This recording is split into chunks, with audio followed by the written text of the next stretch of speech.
जय श्री कृष्ण भक्तों, ओम पितृदेवाय नमः।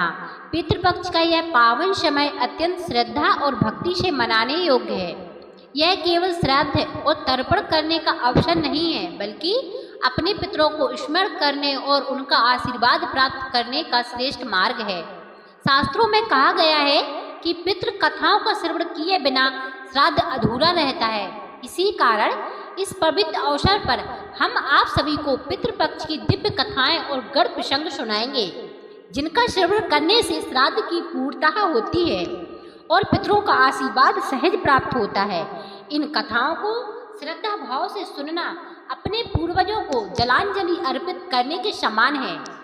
कथा श्रवण से पितृ प्रसन्न होकर संतान पर कृपा करते हैं और परिवार में सुख समृद्धि, आयु और शांति का संचार होता है। साथ ही इन कथाओं को श्रद्धा से सुनने से पितृदोष समाप्त होते हैं और पितृ प्रसन्न होकर संतानों को जीवन भर आशीर्वाद देते हैं। कहा भी गया है कि श्रद्धा के बिना श्राद्ध अधूरा होता है। इसी से जुड़ी है श्राद्ध पक्ष की पौराणिक कथा। आइए जानते हैं कि कैसे श्राद्ध भाव से प्रसन्न होकर पितृ देते हैं अपना आशीर्वाद। पौराणिक कथा विशेषता यह है कि यहाँ हर स्थान, हर परंपरा के पीछे एक गहन आध्यात्मिक रहस्य छिपा हुआ है। जब भी हम गया नगरी का नाम सुनते हैं तो पितरों की मुक्ति का स्मरण अपने आप हो जाता है। लेकिन क्या आप जानते हैं कि यह मोक्षधाम कैसे बना? इसके पीछे छुपी हुई है एक अत्यंत अद्भुत और प्रेरणादायी कथा। दैत्य कुल में जन्मे उस महापुरुष की कथा, जिसे संसार गयासुर के नाम से जानता है।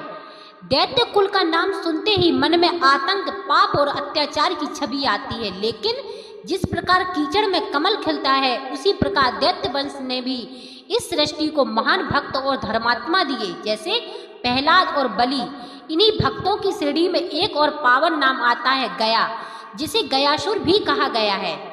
गयासुर का नाम जन्म भले ही दैत्य कुल में हुआ हो, परंतु उसका हृदय जन्म से ही परमात्मा की भक्ति में डूबा रहता था। गयासुर के जन्म के विषय में अनेक मत प्रचलित हैं। सनत कुमार और देवर्षि नारद के वार्तालाप में उल्लेख आता है कि उसकी उत्पत्ति स्वयं ब्रह्मा जी से हुई थी। वहीं दूसरी मान्यता के अनुसार वह महर्षि कश्यप और दति के वंश से संबंधित था, जो दैत्यों का कुल का माना जाता है।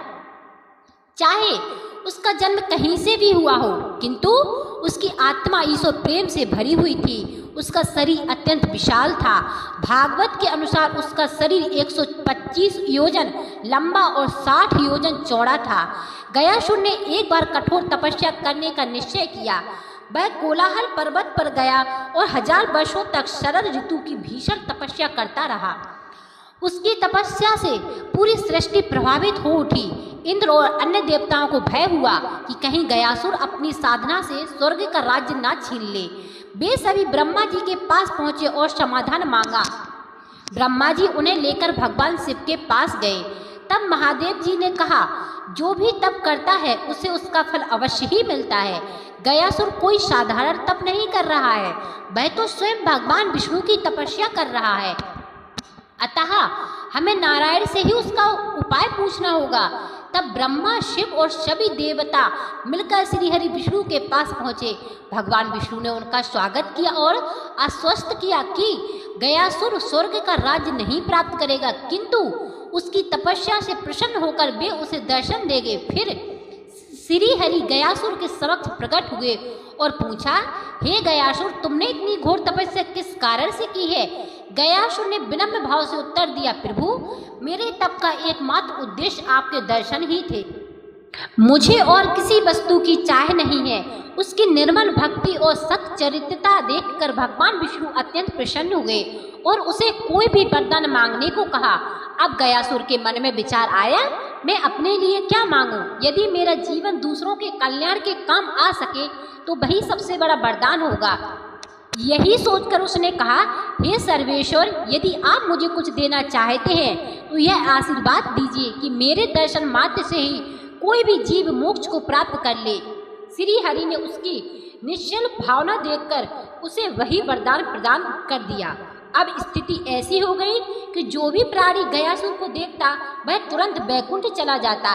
यमपुरी सुनी हो गई धर्म का संतुलन बिगड़ गया और पापी लोग भी निर्भय होकर पाप करने लगे, क्योंकि उन्हें विश्वास था कि गयासुर को देखकर उन्हें मोक्ष मिल ही जाएगा।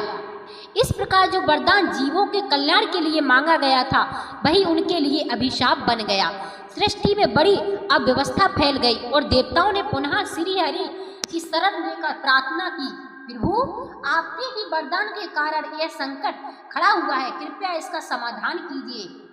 अब दैत्य कुल का महान भक्त गयासुर स्वयं जीवों की मुक्ति का साधन बन गया है, किंतु उसका यही वरदान सृष्टि के लिए संकट का कारण भी बन बैठा। मोक्ष की प्राप्ति तो स्वयं देवताओं के लिए भी कठिन होती है, किंतु श्री हरि विष्णु के वरदान के कारण दुष्ट और पापी भी केवल गयासुर के दर्शन मात्र से मोक्ष प्राप्त कर रहे थे। यह देखकर देवता चिंतित हुए और श्री हरि के शरण में जाकर प्रार्थना कर, प्रभु अब आप हमें इस अव्यवस्था से बचाइए।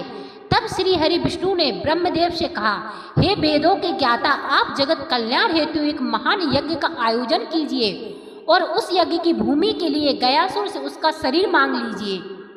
इसी प्रकार सृष्टि से के भले के लिए गयासुर ने जो वरदान मांगा है, जिससे अब असंतुलन उत्पन्न हो रहा है, उसका समाधान हो सकेगा। यह सुनकर ब्रह्मदेव गयासुर के पास पहुँचे। जब गयासुर ने परमपिता ब्रह्मा को अपने समक्ष देखा तो उन्हें दंडवत प्रणाम करते हुए कहा, हे परमेश्वर, यह मेरा आहो भाग्य है कि आपने मुझे दर्शन दिए। आपके लिए दर्शन के लिए तो देवताओं को भी घोर तप करना पड़ता है, फिर आज कैसा क्या कारण है कि आप स्वयं मेरे समक्ष उपस्थित हुए हैं।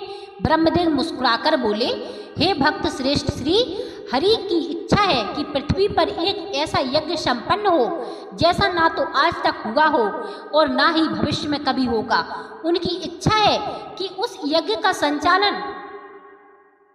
संचालन मैं स्वयं करूं, किंतु इसमें एक बड़ी अड़चन है और उसे केवल तुम ही दूर कर सकते हो। इसी कारण आज मैं तुम्हारे पास आया हूँ। यह सुनकर गयासुर प्रसन्न होकर बोला, हे परमपिता, यह मेरा सौभाग्य है कि आप जैसे सृष्टिकर्ता मुझे किसी सहायता की अपेक्षा रखते हैं। मैं तो सदैव जगत के कल्याण के लिए तत्पर रहता हूँ। आपने जिस यज्ञ की इच्छा प्रकट की है वह निश्चय ही समस्त संसार को सुख प्रदान करने वाला होगा, अतः उसका आयोजन अवश्य ही होना चाहिए। किंतु कृपया मुझे बताइए कि उसमें अड़चन क्या है, मैं उस समस्या का निवारण करने का पूरा प्रयास करूंगा। तब ब्रह्मदेव ने गंभीर स्वर में कहा, हे गयासुर, श्री हरि के अनुसार वह यज्ञ ऐसी भूमि पर होना चाहिए जो इस जगत में सर्वाधिक पवित्र हो। ऐसी भूमि जो ना तो देवताओं, ना गंधर्वों, ना सिद्ध महर्षियों के पास है। ऐसी भूमि जिसके केवल दर्शन मात्र से मनुष्य जन्म मरण के चक्र से मुक्त हो जाए और जिसके पुण्य से जीव सीधे बैकुंठ को प्रस्थान कर सकें। मुझे उस यज्ञ के लिए ऐसी भूमि चाहिए। यह सुनकर गयासुर आश्चर्यचकित रह गया और कुछ देर तक मौन होकर सोचने के पश्चात बोला, हे परमपिता, आपने जिस भूमि की आकांक्षा व्यक्त की है वैसी भूमि पाना असंभव है। फिर जब आप जैसे सृष्टिकर्ता भी उसे नहीं खोज पा रहे हैं तो मैं उसे कहाँ से ढूंढ सकता हूँ। किंतु मुझे स्मरण आता है कि एक स्थान ऐसा है जो आपकी सभी शर्तों को पूर्ण कर सकता है और वह है मेरा अपना शरीर। श्री हरि के आशीर्वाद से जो कोई भी मेरे शरीर के दर्शन करता है वह मुक्त हो जाता है। अतः उस यज्ञ की भूमि हेतु मैं अपना शरीर समर्पित करता हूँ। आप निश्चिंत होकर मेरे शरीर पर वह यज्ञ संपन्न करें। गयासुर के त्याग और निस्वार्थ भाव को देखकर ब्रह्मदेव अत्यंत प्रसन्न हुए और बोले, हे गयासुर, तुम वास्तव में भक्तों में श्रेष्ठ हो। अपने शरीर का इस प्रकार दान देना हर किसी के लिए संभव नहीं है। तुम्हारे इस महान त्याग के कारण तुम्हारा नाम महर्षि दधीचि के नाम समान श्रद्धा और आदर से लिया जाएगा। तुम्हारे शरीर पर संपन्न होने वाला यह यज्ञ तीनों लोकों में अद्वितीय होगा। यह कहकर ब्रह्मदेव यज्ञ की तैयारियों हेतु अपने लोक लौट गए। इधर ब्रह्मदेव द्वारा अपने शरीर का दान मांगे जाने के पश्चात गयासुर दक्षिण पश्चिम दिशा में पृथ्वी पर गिर पड़ा। उसके चरण दक्षिण दिशा की ओर और सिर पश्चिम दिशा की ओर कोलाहल पर्वत पर जा टिका। इस प्रकार 125 योजन लंबे और 60 योजन चौड़े गयासुर के विराट शरीर पर ब्रह्मदेव स्वयं यज्ञ करने को विराजमान हुए। जैसे ही यज्ञ आरंभ हुआ, गयासुर का विशाल शरीर हिलने लगा। तब ब्रह्मदेव ने अपने तेज से 40 ऋषित्वों यज्ञ करने वाले पुरोहितों को उत्पन्न किया और उन्हें भी गयासुर के शरीर पर विराजमान होने का आदेश दिया। उनकी आज्ञा अनुसार वे 40 ऋषित्व गयासुर के शरीर पर बैठ गए, किंतु उसका शरीर फिर भी हिल रहा। अब ब्रह्मदेव ने सभी देवताओं को गयासुर के शरीर पर विराजमान होने को कहा ताकि उसका शरीर स्थिर हो सके, किंतु सभी देवताओं के बैठने के बाद भी गयासुर का सिर लगातार हिलता रहा। तब ब्रह्मदेव ने धर्मराज से कहा, आपके लोक में जो महान शिला है, जो वास्तव में धर्मवृता है, उसे लाकर गयासुर के सिर पर रख दीजिए। उनकी आज्ञा के अनुसार धर्मराज ने धर्मपुरी से उस शिला को लाकर गयासुर के सिर पर रखा, किंतु वह धर्मात्मा उस अत्यंत पवित्र शिला के साथ भी हिलता रहा। क्या आप जानते हैं कि धर्मवृता कौन थी? धर्मवृता यमराज की एक धर्मपरायण और तपस्विनी पुत्री थी। धर्मवृता उसका जीवन पूरी तरह व्रत, नियम, ध्यान और धर्म पालन में बीतता था। वह अपने पिता की तरह ही न्यायप्रिय परंतु साथ ही करुणामय भी थी। उसने आजीवन ब्रह्मचर्य का पालन किया, घोर तपस्या की और देवताओं को भी प्रिय बन गई। उसका संकल्प था कि वह अपना जीवन केवल धर्म की रक्षा और लोक कल्याण के लिए समर्पित करेगी। आखिर धर्मवृता का शिला रूप में परिवर्तन कैसे हुआ? धर्मवृता ने अनेक वर्षों तक कठिन तप किया। उसकी तपस्या इतनी कठोर थी कि उसका शरीर धीरे धीरे स्थिर होने लगा और अंततः वह शिला स्वरूप में परिवर्तित हो गई।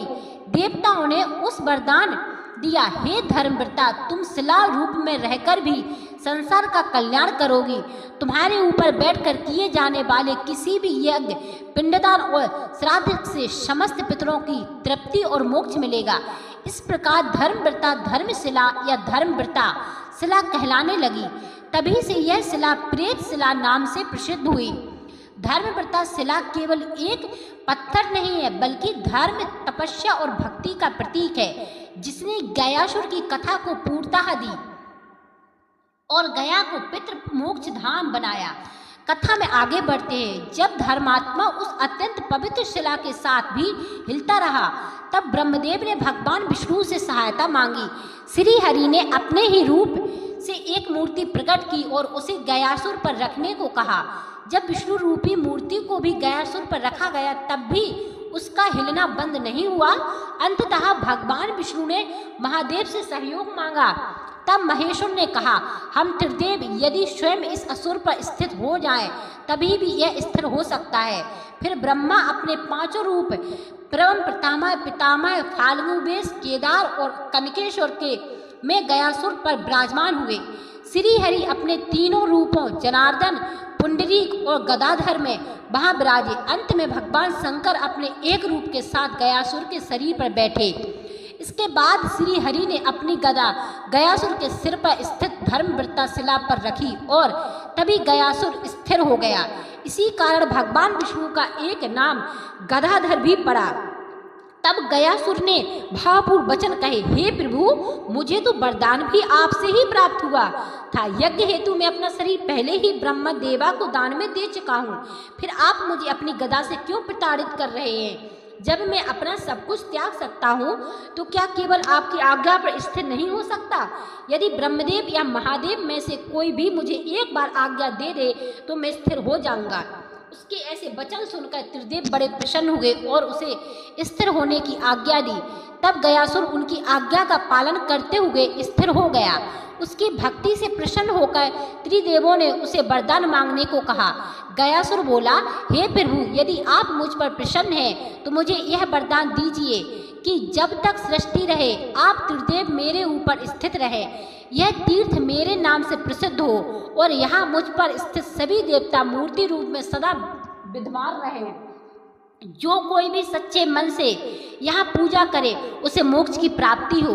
तब त्रिदेवों ने उसे ऐसा ही वरदान दिया और तभी से 5 कोस में फैला यह महान तीर्थ गया तीर्थ के नाम से प्रसिद्ध हुआ। इसके अतिरिक्त ब्रह्मदेव ने सभी ऋषित्वजों और को गया के नगर 55 गांव, कल्पवृक्ष और कामधेनु प्रदान की और आदेश दिया कि वे कभी किसी से कुछ न मांगे। किंतु कालांतर में कुछ ब्राह्मणों ने लोग बस दक्षिणा मांगना प्रारंभ कर दिया, तब ब्रह्मदेव ने उन्हें श्राप दिया और उनका सब कुछ छीन लिया। जब वे ब्राह्मण रोते हुए